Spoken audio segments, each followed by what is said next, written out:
بسم اللہ الرحمن الرحیم الصلاۃ والسلام علیک یا سیدی یا رسول اللہ وعلی آلک و اصحابک یا سیدی یا حبیب اللہ۔ آج ہم آپ کو اپنے چینل انوار السادات میں خوش آمدید کہتے ہیں۔ آج کا ہمارا موضوع ہے غیبت۔ اللہ تبارک و تعالیٰ نے قرآن مجید فرقان حمید میں غیبت کی مذمت فرمائی ہے اور اسے اپنے مردہ بھائی کا گوشت کھانے سے تشبیہ دی ہے۔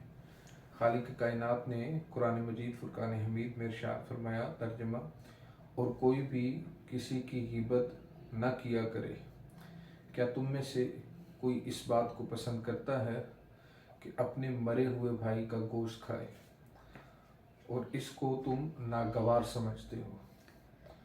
اندازہ کیجئے کہ یہ غیبت جسے ہم بالکل معمولی غلطی یا معمولی گناہ سمجھتے ہیں، قرآن مجید نے اس کی کتنی مذمت فرمائی۔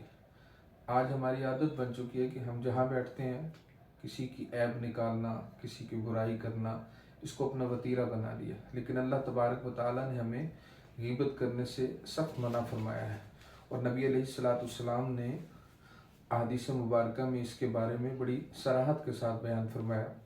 حضرت جابر اور حضرت ابو سعید خدری رضی اللہ تعالیٰ عنہ سے روایت ہے، رسول اللہ نے فرمایا، غیبت سے بچو، اس لیے کہ غیبت زنا سے بھی بدتر ہے۔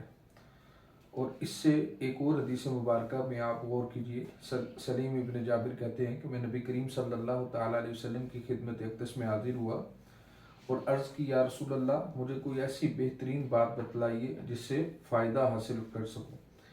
آپ نے فرمایا، کسی بھی بات کو حقیر مت سمجھنا، گو اتنی ہی کیوں نہ ہو کہ اپنے ڈول سے پیاسے کے پانی میں برتن میں پانی ڈال اور اپنے بھائی سے خندہ روئی سے پیش آ، اور جب وہ غائب ہو تو اس کی غیبت نہ کیا کرو۔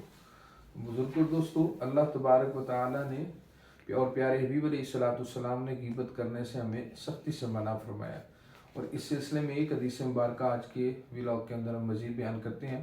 حضرت انس رضی اللہ تعالیٰ عنہ روایت کرتے ہیں کہ ایک روز رسول اللہ صلی اللہ تعالیٰ علیہ وسلم نے سود کے بارے میں بیان فرمایا، سود کا وہ درہم جسے آدمی حاصل کرتا ہے، اللہ کے نزدیک گناہ ہونے میں 36 مرتبہ زنا سے بھی بڑھ کر ہے۔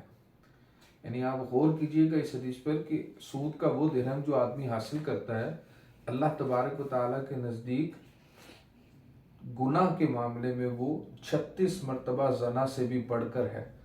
اور حضور علیہ السلام نے فرمایا، سود سے بھی بڑھ کر مسلمان کی آبرو ہے، یعنی کہ غیبت کرنا وہ اس سے بھی بڑا گناہ ہے۔ اللہ کی بارگاہ میں دعا ہے کہ ہمیں غیبت سے محفوظ رکھے۔